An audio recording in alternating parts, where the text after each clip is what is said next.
Lihim na napangiti si Sandra, dahil nakiayon sa kanya si Arian, ang bagong yaya ng mga anak ni Draco.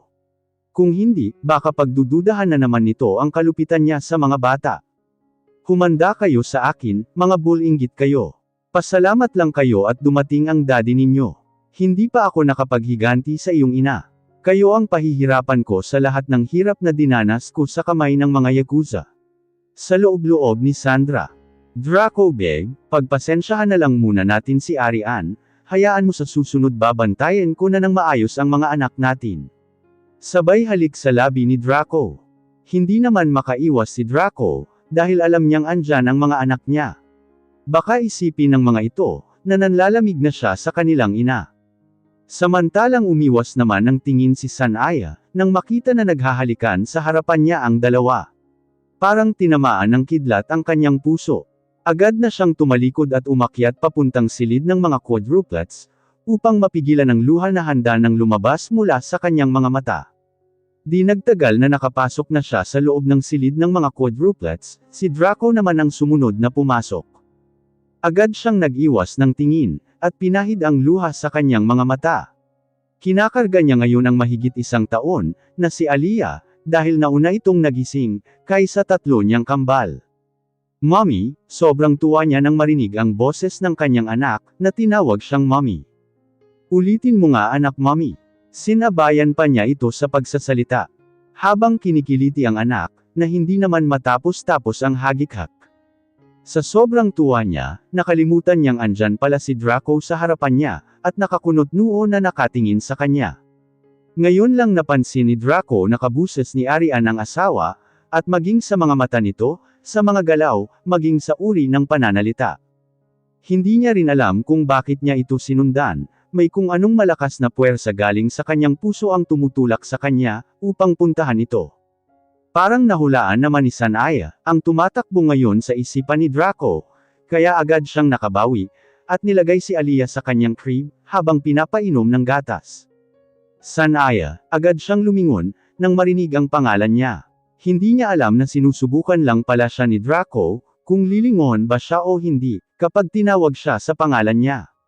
Sir, nasa kwarto yata ninyo si Ma'am Sanaya, pagdadahilan niya.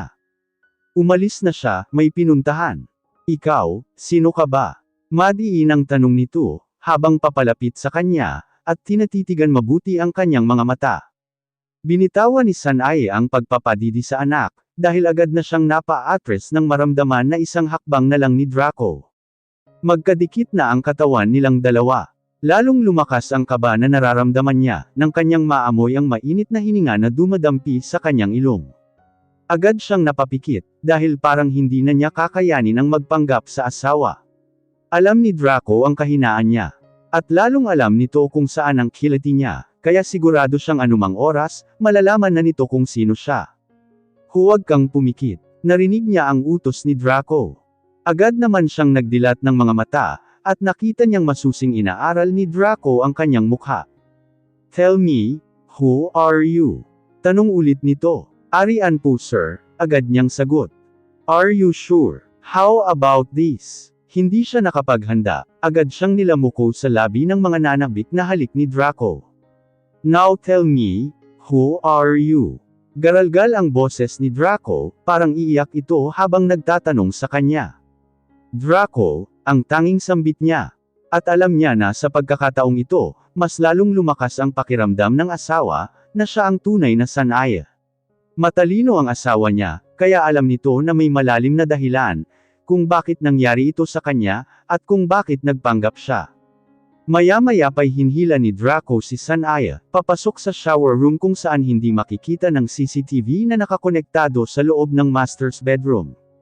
Isinandal siyang muli sa wall sa loob ng shower room. Parang iiyak pa rin ang mga mata nito, at bakas ang pagkaawa niya kay Sanaya sa uri ng mga tingin nito. Now tell me, sasabihin mo ba sa akin ang totoo, o kailangan ko pang gawin sa iyo ang nasa isip ko? Hindi alam ni Sanaya, kung paano sasabihin kay Draco ang lahat ng nangyari. Naiipit siya sa sitwasyon, dahil alam niyang kaunti lang ang pasensya nito. Sa oras na malaman niya na isang impostor ang akala niyang asawa, siguradong magwawala ito at tatapusin niya si Sandra. Kapag nangyari yon, masisira lahat ng plano nila ni Grandmaster Allen. Sasagot na sana siya, nang maramdaman niyang tinawid muli nito ang pagitan ng mga labi nila. Hindi niya alam kung saan ibabaling ang mukha niya, dahil aaminin niyang nalulunod na naman siya sa bawat halik ng kanyang asawa. Bawat halik na pinaparanas nito sa kanya, ay naghahatid ng mensahe, na siya lang ang tanging babae na hinahalikan niya ng ganito. God, babe, nararamdaman ng puso ko na ikaw ang babaeng minahal ko. Hindi mo pa ba sasabihin sa akin, kung bakit ito nangyari sa'yo? Kahit sunog na halos lahat sa katawan mo, nakaukit na sa memorya ko ang lahat-lahat sa'yo. Agad na tumigil si Draco sa pagsasalita, nang maisip ang isang bagay na siyang magkukumpirma kung totoo nga ang hinala niya. Tinaas niya ang damit ni Sanaya, at ganun na lang ang pagbagsak ng kanyang mga luha, nang makita niya ang nakaukit niyang pangalan sa dibdib nito. Kahit sunog na ang ilang parte nito, mababasa pa rin niya ang nakalagay na, I heart you Draco. Sa sobrang awa niya sa asawa, kaagad niya itong niyakap ng mahigpit, habang patuloy sa pagiyak. Umiiyak na rin si Sanaya na gumanti ng yakap sa kanyang asawa, habang kapwa sila pareho nanginginig ang katawan, dahil sa sobrang pagpigil ng kanilang emosyon. Babe, bakit nangyari ito sa'yo ha? Pwede mo bang ipaliwanag sa akin, kung bakit napunta na naman tayo sa ganito? Akala ko tapos na mga paghihirap natin. Sino ang may gawa nito sa'yo? Nagpipigil sa galit na sunod-sunod na tanong ni Draco. Babe, akala ko hindi mo na ako nakilala, dahil pangit na ang mukha ko. Hindi pa rin makapaniwala si Sanaya na mabigyan pa siya ng pagkakataon na may akap muli ang asawa niya. Hinimas ng kamay niya ang malalambot na pisngi ng asawa, habang pinapahiran ang mga luha nito, na umaagos mula sa kanyang mga mata.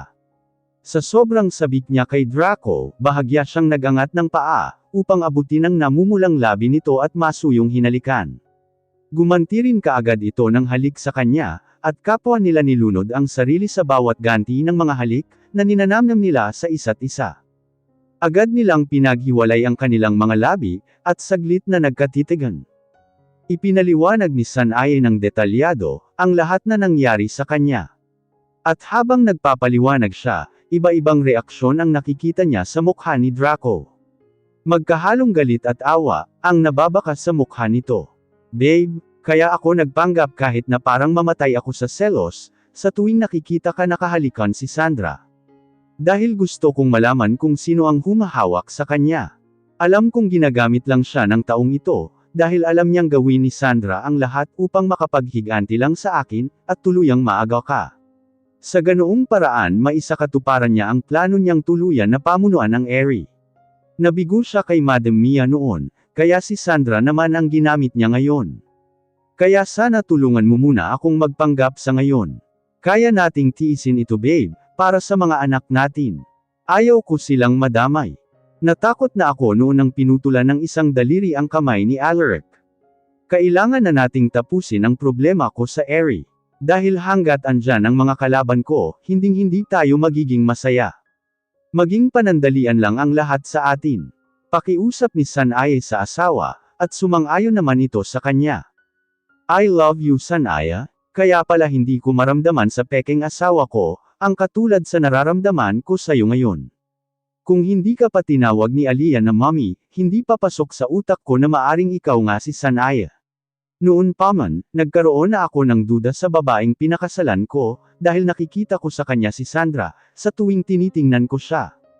Parang sarap na sarap ka pa nga kapag kahalikan mo siya may himig pagtatampo sa boses ni Sanaya. Sumilay naman ang pilyong ngiti sa labi ni Draco. Babe, palabas ko lang yun kanina, inaaral ko lang ang reaksyon mo, at di nga ako nagkamali dahil apektado ka. Isa pa, ayokong makita ng mga anak natin na nawala na ang pagmamahal ko sa'yo. Maniwala ka man at sa hindi, pagkatapos ng kasal namin, walang nangyari sa amin ni Sandra. Hindi ko kayang galawin siya, dahil iba ang nakikita ko sa kanya. Hanggang halikan lang kami, pero hindi ko naman itinutuloy na angkinan siya, dahil sa'yo lang nagre-react si Junjun, sabay kintal ng mainit na halik nito sa labi niya. Bigla namang pinamulahan ng mukha si Sanaya, nang marinig ang salitang ano. Pakiramdam niya parang mahuhubad ang ano niya sa karumihan ng pag-iisip niya. Humagalpak naman ng tawa si Draco, nang makita ang reaksyon ng asawa. Namimiss niya talaga ito. Kapag namumula, ito ang pinakagusto niya kay Sanaya, dahil shy type ito. Kahit pa na matagal na silang nagsasama, nahihiya pa rin itong pag-uusapan ang mga maiinit na eksena sa kanilang dalawa. Babe, kailangan ko ng tulong mo. Alam kong malakas ang puwersa mo sa buong New York, dahil dito ang origin ng Elite Task Force. Hindi ko kayang banggain ang lahat ng mga dark underground organization, na nakipag-connive ngayon kay Marcus, na namumuno sa Eri. Huwag kang mag-alala babe, may plano na ako sa kanila. Imbestigahan ko lahat ng underground dilang sa buong New York, at kapag nalaman ko na nag-connive sila sa Eri, ipasasara ko ang negosyo nila. Siguraduhin kong mananagot ang mga taong may gawa nito sa'yo, sabay halik ulit nito sa labi niya. Babe, parang kanina ka pa Napapansin kong panay na ang halik mo sa akin. Hindi ka ba nandidiri sa mukha ko? Tanong ni Sanaya. Babe, kahit ano pa ang itsura mo, walang pakialam ang puso ko. Ewan ko ba, sa tuwing kaharap kita noon pa man, gusto ko laging hinahalikan ang mga labi mo. Sa ganoong paraan ko lang kasi nauutusan ang puso at isipan ko na huminahon. Kaya maghanda ka, dahil sigurado akong maging madalas na ito.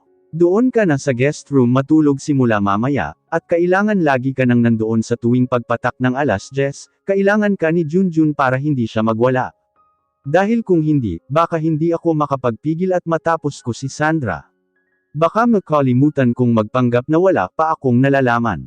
Halik mo lang ang makapagpahinahon sa akin babe, kaya please, bantayan mo ako. Inaaral ko pa lang kung paano pahabain ang pasensya ko. Ngayon pa lang parang gustong-gusto ko ng pilipitin ang leeg ni Sandra. Kaya maawa ka, magpakita ka sa akin sa tuwing kaharap ko siya, mahabang paliwanag ni Draco, ngunit may halo pang kapilyuhan ang mga salita nito. Niyakap ng mahigpit ni Sanaya ang asawa. Nararamdaman din niya ang paghihirap ng kalooban nito. Babe, nandyan ka ba? Agad silang naghiwalay na dalawa, nang marinig ang boses ni Sandra, habang kumakatok sa labas ng pinto. Parang lalabas na naman ang kasamaan sa katawan ni Draco, nang marinig ang peking asawa. Nakita naman ito ni Sanaya, kaya niya agad itong hinalikan sa labi upang huminahon. Babe, simulan na natin ang plano. Pakiusap niya sa asawa. Agad naman itong huminahon ng halikan niya, kaya agad na silang lumabas sa shower room, at nagpanggap na parang hindi magkakilala. Kinuha ni Sanaya si Aliyah sa crib, habang si Draco naman, hindi pa rin may pinta ang mukha, habang binubuksan ang pintuan para sa peking asawa. Habang binubuksan ni Draco ang pintuan, pilit niyang pinapakalma ang sarili, upang hindi mahalata ni Sandra, na alam na niya na hindi siya ang tunay na Sanaya. Babe, kanina pa kita hinahanap, nandito ka lang pala. Nagmamaktol na tanong ni Sandra nang makita si Draco. Bakit? Tanong niya. Anong bakit? Babe, nakalimutan mo na ba, dadalo tayo mamaya sa birthday party ni Mr. Nathan Cheng. Ang ka-business partner ko sa negosyo. Kailangan mo nang maghanda ng ere-regalo natin mamaya sa kanya. Ikaw na lang siguro ang pumunta, marami pa kasi akong aasikasuhin sa opisina, tinatamad na sagot ni Draco. Babe, may problema ba tayo? Akala ko ba, nag-usap na tayo tungkol dito? Hindi pwedeng hindi ka pupunta. Sinabi ko na kay Mr. Cheng na dalawa tayo ang a-attend sa birthday niya. Isa pa umaasa yung tao na yon na darating ka, dahil pag-uusapan ninyo raw ang tungkol sa business proposal niya sa'yo. Nagkasalubong ang mga kilay ni Draco sa sinabi ni Sandra. Business proposal. Ano naman ang kaugnayan ko sa negosyo niya? Hotels and airlines ang negosyo ko, samantala ang sa kanya, pharmaceuticals. Naiirita na sagot ni Draco.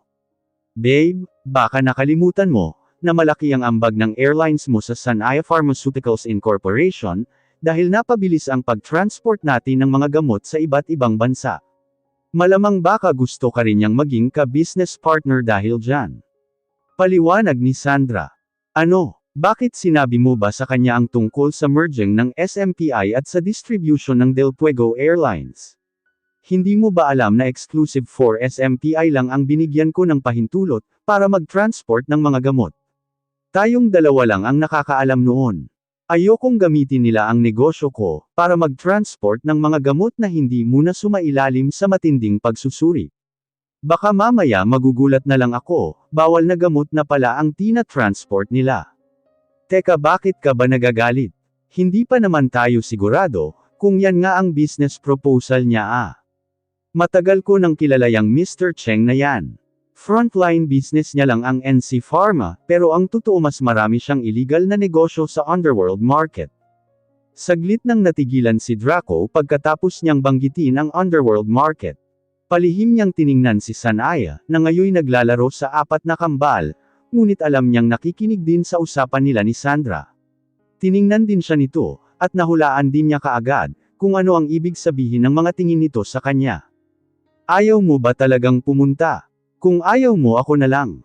Pagmamaktol ni Sandra, anong oras ba ang party nila at saan ang venue? Susunod na lang ako doon mamaya, may kailangan pa akong balikan at tapusin sa opisina. Pagsang-ayon na lang niya, 7 PM pa naman mamayang gabi. Ako na lang ang bibili ng regalo. Alam ko namang wala sa bokabularyo mo ang pumunta doon, baka mapahiya pa ako, kahit regalo hindi rin dumating. May himig pagtatampo na wika ni Sandra, at agad na tumalikod na sa kanya. Hinintay muna ni Draco na makaalis si Sandra, bago bumalik sa loob ng silid ng quadruplets. Nilock niya ulit ang pinto at tinakpan ang CCTV. Madilim ang anyo na kinuha niya kambal sa kandungan ni Sanaya, at inilipat ang mga ito sa kanilang crib. Teka babe, sambit ni Sanaya, nang mahulaan ang nasa isip ng asawa. Nakita niya ang pagpipigil ng emosyon nito mula pa kanina. Pagkatapos mailipat ang lahat ng kambal, agad na siyang binuhat ni Draco at pinaupo sa kanyang kandungan. Bakas ng pinaghalong emosyon ang makikita sa mga mata nito, habang nakatitig sa kanyang mukha. Ilang sandali pa ay tinawid nitong muli ang pagitan ng mga labi nila. Naging mapusok ang mga halik nito sa kanya, at parang nabuhay muli ang kanyang buong sistema. Ilang saglit pa ay binitawan rin ni Draco ang mga labi niya, at isiniksik nito ang mukha sa leeg ni Sanaya, upang tuluyang huminahon ang kanyang pakiramdam. Babe, hindi ko alam kung hanggang kailan ako magkakaganito, ngunit siguraduhin kong hindi ito magtatagal. Bibilanggan ko ang bawat araw na noalay ka sa amin ng mga anak mo, pati na ang susunod pa na mga araw na nahihirapan akong hindi ikaw ang katabi ko. Sa bawat araw na nakikita kita, nagagalit ako sa aking sarili, dahil hindi man lang kita nagawang protektahan. Magbabayad silang lahat, pangako ko sa'yo yan. Buong pagmamahal na pinahid ni Sanaya ang luha, na lumabas sa mga mata ni Draco. Kakayanin natin to babe. Hindi natin hahayaan ang sinumang gustong sirain ang pagsasama natin. Lalaban tayo para sa mga anak natin. Sagot ni Sanaya. Di nagtagal tumayo na rin si Draco, upang magpaalam na sa kanya. Mabilis muna siya nitong ginawaran ng halik sa labi, bago tuluyan lumabas ng silid ng mga kambal. Ilang oras ang nakalipas, mag-aalas 7 na ng gabi. Hinintay muna ni Sanaya na makatulog ang lahat ng mga anak niya, bago lumabas ng silid ng mga ito. Dahan-dahan siyang pumasok sa loob ng library. Pagmamay-ari niya ang mansion, kaya kabisado na niya ang bawat sulok sa loob nito.